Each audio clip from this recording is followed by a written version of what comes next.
Welcome. In this video, we're going to go over another application of calculus, and that is the center of mass of objects on a line. So suppose 3-point masses are placed on a number line as follows. Mass 1, which is 10 kilograms, is placed at x1, which is at the -2-meter mark. Mass 2, which is 5 kilograms, is placed at the x2, which is at the -1-meter mark, and mass 3, which is 12 kilograms, is placed at the x3 equals 3-meter mark. So let's find the center of mass of this system. Now this example is a very straightforward example, and we're actually not going to integrate, but this will prepare us to do more difficult examples. So let's start with a number line. Here's 0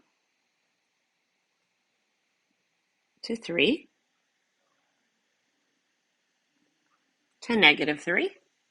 And so we know the first mass is at the -2 mark. So that would be here. And it is 10 kilograms. I'm going to do my best to keep them kind of larger or smaller depending on their mass. That's here. So 5 kilogram mass is placed at the -1 mark.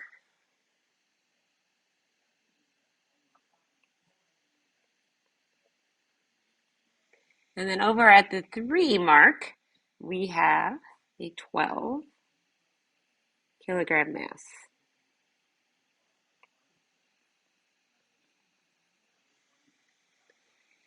So let's compute the moment of the system with respect to the origin. And so that's the sum from 1 to 3 of each mass times its location on the number line. So the 10 kilogram mass is located at -2. The the 5 kilogram mass, which I wrote -5, that doesn't make sense. There it is. I meant to say this is at the -1 mark, and I put the negative here. So anywho, the 5 kilogram mass, well, that's at the -1 mark. And then the 12 kilogram mass, that's at the 3. And so this adds up to 11. So this is our big M. This is our moment with respect to the origin.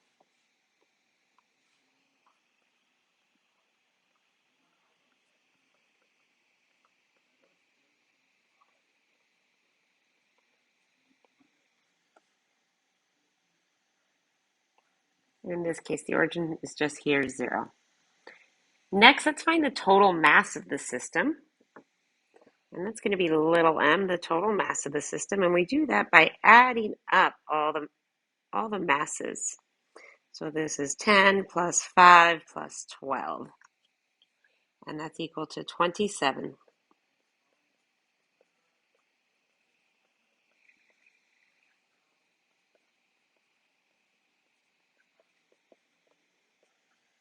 I'm going to go ahead and scooch everything up just to make some space. And now finally, the location of the center of mass is going to be at big M over little m. So the moment with respect to the origin, so with respect to 0 here, big M, is 11. And we're going to divide that by 27. And if you pop that into a calculator, that's about 0.41. And so what does that tell us? So here's about 0.5, I would say, right here. So this center of mass is a little to the left of that. This tells me that if I were to balance this, say, the balancing point would be right here. So if this was like a teeter-totter that you were placing these objects on and you wanted it to balance flat, you would have to place that here at the 0.41 mark.